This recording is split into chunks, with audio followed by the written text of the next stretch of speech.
솔로몬이 성전 건축 공사를 시작한 지 7년 만에 이 모든 사역이 끝났습니다.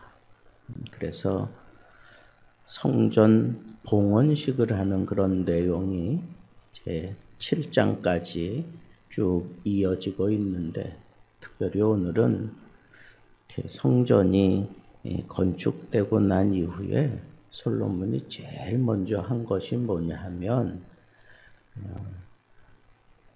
시온에 있는 다윗성에 있는 여호와의 언약궤를 메어 올려서 이 성전 지성소에 이렇게 옮기는 일이었습니다. 그게 다윗의 평생의 열망이었잖아요. 그죠? 그래서 여호와의 언약궤, 그것을 이렇게 두 차례에 걸쳐서 메어 올려서 다윗성에 갔다가 놓기까지. 그러나 그 열망대로 하나님께서 허락해 주시지 않아 이 성전을 지을 수 없었던 다윗이, 그러나 마지막 순간까지 솔로몬을 왕위에 앉히면서 또 모든 유다 백성들을 다 불러 모아놓고 유언을 남기잖아요. 그 유언의 주된 내용은 하나님의 전을 지으라는 거예요. 그 하나님의 전을 지으라고 하는 다윗의 그 마음에는 하나님이 통치하시는 나라, 하나님이 직접 다스리는 그런 나라가 바로 우리다, 이스라엘이다 라고 하는 것을 분명하게 표방을 했고, 모든 백성들이 그것을 좋게 여겼기 때문에 성전을 지어서 그 성전에 아주 중요한 그러한 여호와의 궤를 지성소에 모셔야만 했던 것이 이게 솔로몬의 마음이었고 모든 백성들의 마음이었습니다. 그래서 솔로몬이 여호와의 언약궤를 옮기기 위해서 그 모든 백성들을 다 부르잖아요.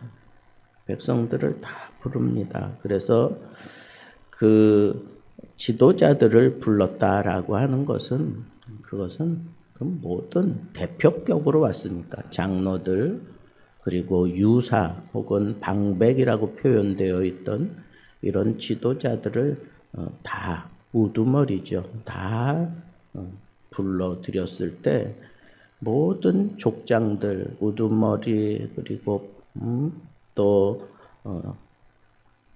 장로들, 모든 사람들이 그 소집에 기쁨으로 응하고, 그래서 거기 보면 일곱째 달 절기에, 그런데 일곱째 달 유대 그 환산역을 따르면 일곱째 달은 장막절을 얘기하는 거예요. 그 장막절 절기에, 사실은 이 장막절은 우리가 잘 아는 대로 막 곡식을 거둬들이고 그리고 막 잔치 벌이는 그런 절기잖아요.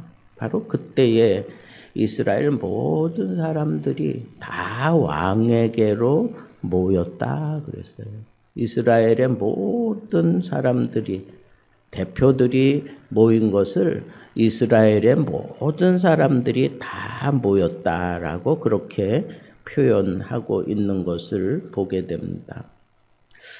자, 이렇게 언약궤를 지성소에 옮기는 일이야말로 모든 이스라엘 백성들의 그 마음의 소원이었고, 아울러 특별히 일곱째 달을 강조하고 있는 걸 보면 이건 잔치 중의 잔치입니다.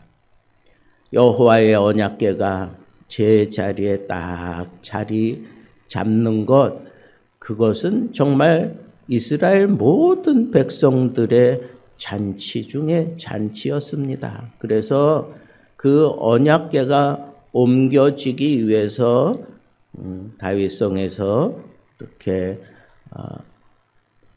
끄집어내서 이제 옮겨가는 과정 속에 거기 모든 백성들이 모여서 먼저 제사를 드리는 그런 광경을 본문은 그려내고 있습니다. 다윗이 그랬잖아요. 이 언약궤를 옮길 때 먼저 하나님 앞에 예배를 드리고, 그리고는 제대로 레위 사람들을 시켜서 언약궤를 옮겼던 그 전통을 그대로 솔로몬이 이렇게 이어가고 있는 것을 보게 됩니다.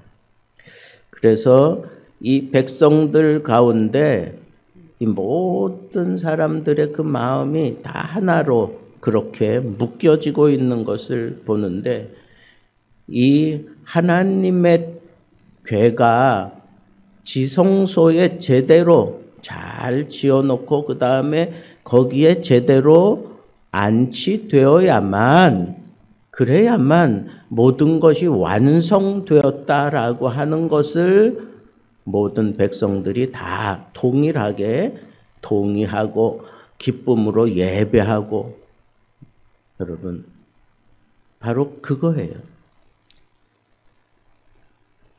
아주 소중한 것일지라도 자기 자리에 있을 때 진정한 가치가 있는 것이고, 그리고 안정감을 주는 것이고, 그리고 제대로 보호받을 수 있는 겁니다.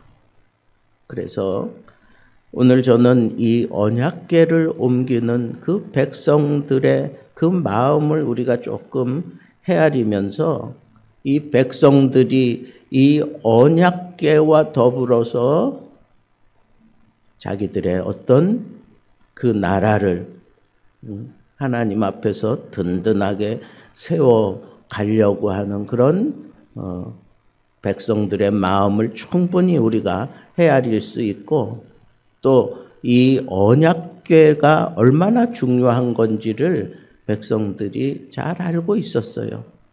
그래서 이 언약궤를 앞세워서 전쟁터에 나아가면, 그러면 뭐든지 승리할 거라고 생각하고 그렇게 언약궤를 전쟁터에 가지고 갔다가 빼앗기기도 하고 막 이러는 그런 아픔도 겪었잖아요. 그러나 그 백성들의 마음에는 이 언약궤만 앞세우면 우리는 승리한다. 이 언약궤만 앞세우면 우리는 언제나 승리한다라고 하는 그런 의식이 박혀 있었던 거죠. 그러나 그 언약궤의 가장 중요한 핵심이 뭔가 하는 것을 우리는 오늘 본문 속에서 보게 되는데, 이 언약궤, 모세가 그 언약궤 안에다가 세 가지를 넣었어요. 하나님께 받은 그 돌비, 그 다음에 아론의 쌍난 지팡이, 그리고 만나를 담은 항아리를 거기다가 넣었었는데, 이 언약궤가 빼앗기기도 하고 막 제대로 성전에 안치되지 못한 채로 이렇게 저렇게 다니면서, 오늘 본문 말씀에 보면 그 언약궤 안에 하나님께 받은 그 돌비 외에 다른 것은 아무것도 없었다 그랬어요. 만나도, 그리고 아론의 쌍난 지팡이도 없어졌어요. 그런 것들로 인해서 백성들의 마음에 이제 분명하게 이 언약궤를 통하여 새겨주고 싶었던 게 뭘까요? 그것은 바로 하나님의 말씀이에요. 말씀 외에 다른 것은 필요치 않다는 거예요. 말씀만 있으면 된다는 거예요. 다른 거는 다 사라질지라도 하나님의 말씀은 절대로 없어지지 않는다고 하는 아주 강력한 메시지가 거기에 담겨져 있는 것입니다. 그러면 우리들도 하나님의 말씀만 붙들고 있으면 우리는 이 세상 살아가면서 언제나 승리할 수 있다. 궁극적으로 승리할 수 있다라고 하는 이 분명한 사실을 알 수 있고 그 말씀을 통해서 우리는 진정한 하나님의 임재를 우리는 누릴 수 있다라고 하는 이 사실을 우리는 영의 눈을 뜨고 바라볼 수 있어야 하겠습니다.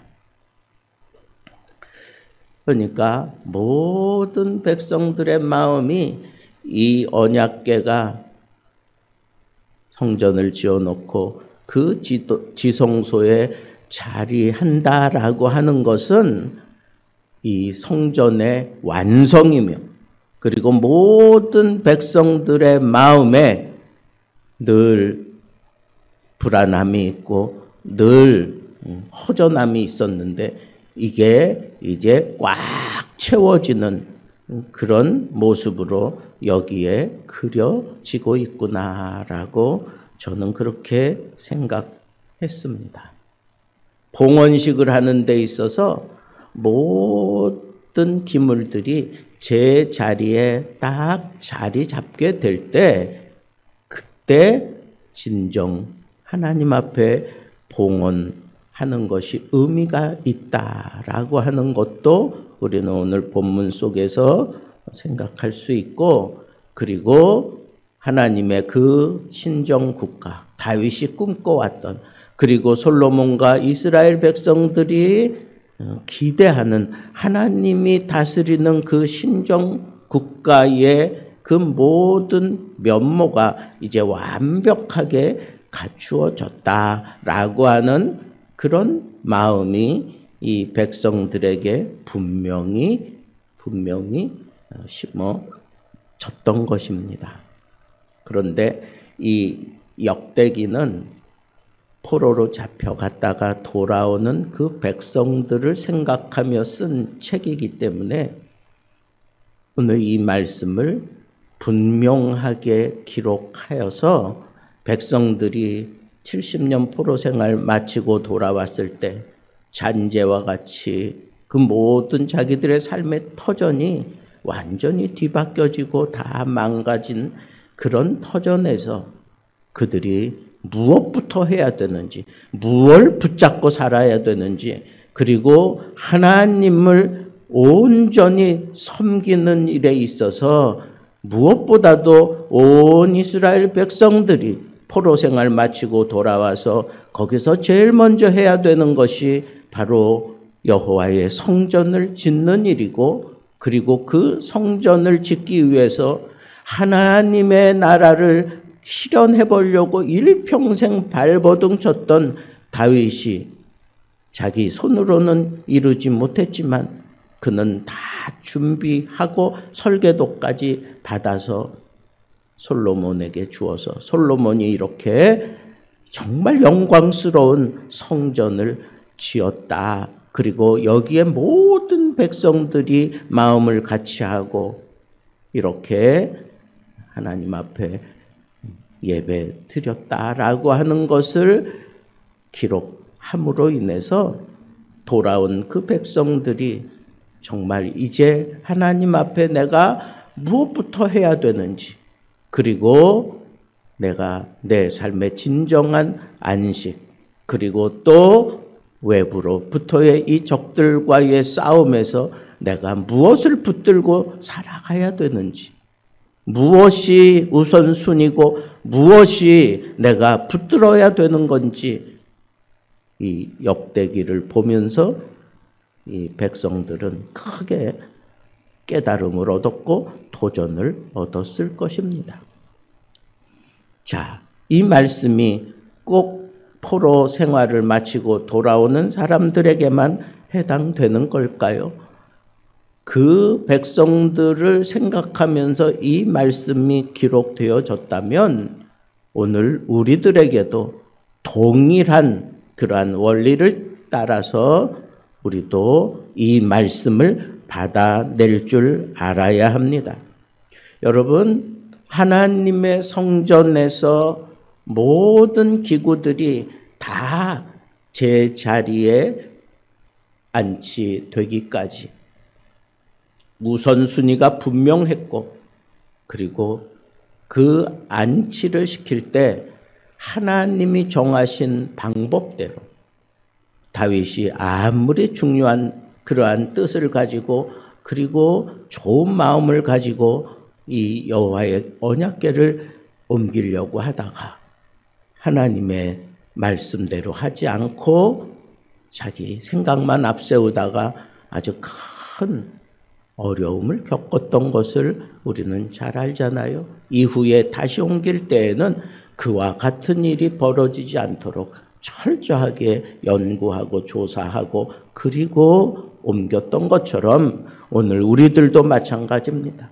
하나님의 뜻대로 하나님이 정하신 대로 우리는 연구하고 그리고 그 말씀을 따라 우리가 온전히 무엇보다도 하나님의 말씀을 앞세우며 하나님의 말씀이 제 자리에 자리 잡혔을 때 내 인생에 안전함이 있고 내 인생이 보호를 받으며 내 인생이 하나님 앞에 꽃을 피우게 되는 거다라고 하는, 그러므로 인해서 하나님이 직접 통치하시는 것을 아주 피부 깊숙이 느낄 수 있게 만들어 주겠구나라고 하는 그런 도전이 오늘 말씀을 읽으면서 생겼다면 여러분들은 오늘 말씀을 통해서 취해야 될 하나님의 복을 여러분 손에 담뿍 담은 것과 같습니다.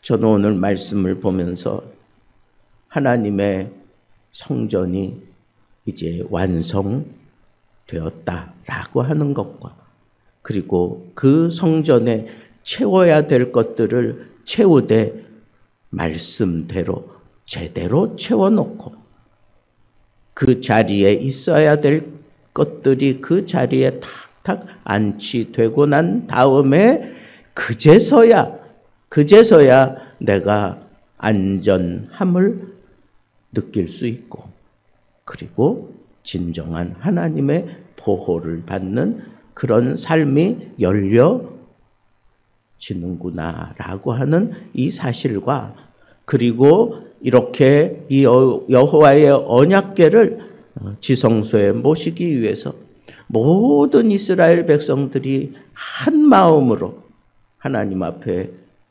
제사를 드리며 셀 수 없는 수가 모여서 하나님 앞에 예배를 드려서 진정으로 하나님이 우리를 책임져 주시겠구나라고 하는 그 기대감을 가지고 하나님 앞에 감사하며 예배를 드리고 있는 이것이 얼마나 소중한 삶인가라고 하는 것을 우리는 오늘 말씀을 통해서 깨달을 수 있습니다. 그렇습니다. 여러분들의 진정한 삶의 우선순위를 바로 정하세요. 그리고 그 우선순위를 따라 내가 옳게 살아가고 있다면 그 순간순간 여러분들은 늘 하나님 앞에 예배하며 찬양하며 경배하며 하나님의 영광을 누리는 그런 멋진 삶을 살게 될 것을 믿어 의심치 않습니다. 여러분, 마지막 질문 하나 던지고 설교를 마치려고 합니다. 여러분들의 그 신앙 생활 속에 자리 잡고 있어야 될 것들이 제자리에 다 자리 잡고 있습니까? 혹 우선순위가 뒤바뀌어서 제대로 자리 잡지 못하고 있는 것은 없습니까? 하나님 앞에 우리가 믿음 생활한다고 하는 것, 하나님 제일주의 이 사상을 분명하게 세우며 사는 것, 그것이 바로 내가 내 인생 가운데 누릴 수 있는 최고의 영예며 최고의 영광이 된다라고 하는 이 사실을 여러분들이 꼭 마음에 명심하시고 지금 내 신앙생활 속에 제대로 자리 잡아야 될 것들이 무엇인지 점검하면서 오늘 이 아침 하나님 앞에 기도하며 큰 은혜를 경험하게 되기를 우리 주님의 이름으로 축복합니다.